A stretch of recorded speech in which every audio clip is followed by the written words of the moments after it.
அவன் போலீஸ்ங்கிறதுனால தானே கொஞ்சம் உள்ள வந்து அடிக்கிறான். அதே நீங்க இவ்வளவு தூரம் நடவடிக்கை எடுக்க வச்சுட்டு இருக்கீங்க. உங்க மேல அதிகாரி கூப்பிடுங்க, சொல்லுங்க சார். நாங்க என்ன தப்பா பேசுறோமா? உங்க வீட்டுல உங்க பொண்ணை பூந்து அடிச்சா நீங்க ஒத்துக்குவீங்களா? நான் ஒரே கேள்விதான் கேக்குறேன். அது யாரா வேணாலும் அந்த லேடி தான், அந்த பொம்பளை தான், யாரா வேணாலும் இருக்கட்டும். நான் எல்லாத்துக்கும் ஒண்ணு தானே.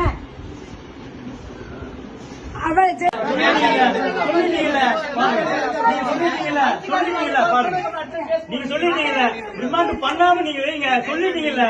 பாத்துறேன், நான் பாத்துறேன். நீங்க தான் சார் சொன்னீங்க, நீங்க தான் அவனை அடி முடிஞ்சா அடி நீங்க தான் சொன்னீங்க. நான் அடிக்கிறேன் வெளியே விட்டுருங்க.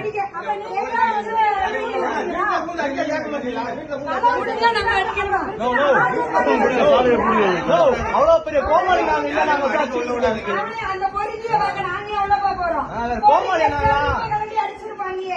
அடிக்க தெரியாம வரும், பொறுக்கி அடிக்க தெரியாம வரும். சட்டம் இருக்கு, போலீஸ் இருக்கு,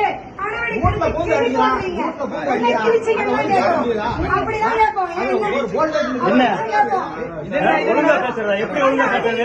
அவனை மாதிரி வந்து ஒழுங்கா பேசுறீங்களா? அவனை மாதிரி வந்து ஒழுங்கா பேசுறீங்களா? அவனை மாதிரி வந்து ஒழுங்கா பேசுறீங்களா? நீங்க என்ன பண்றீங்க? இப்ப தடுக்க வர்றீங்கல்ல, பாதுகாப்பு தடுக்க வர்றீங்கல்ல நீங்க.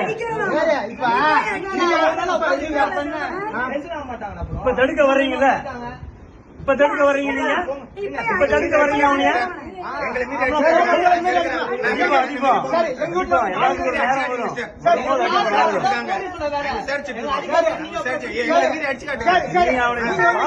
நடக்குமா இல்லையான்னு பாருங்க.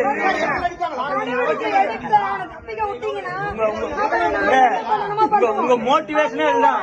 இருக்கிற வர்றவங்க ட்ரிகர் பண்ணி விட்டு இங்க வந்து அனாவசியமான ஒரு பழக்கத்தை உருவாக்கி எங்க மேல நீங்க கேச போடணும். அதுதான் உங்களுடைய நோக்கம்.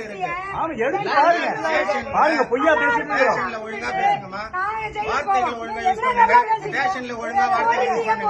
சொல்ல முடியும். பச்சை பொறுக்கி பொறுக்கி பொறுக்கி பொறுக்கி போலீஸ் சொல்ற போலீஸ பொறுக்கின்னு சொல்லல.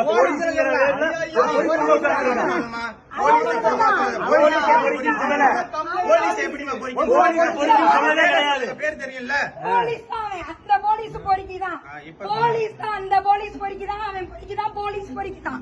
ஒருத்தர பேசுறாரு, போலீஸ் பொறுக்கிதான் சொல்லுவேன்.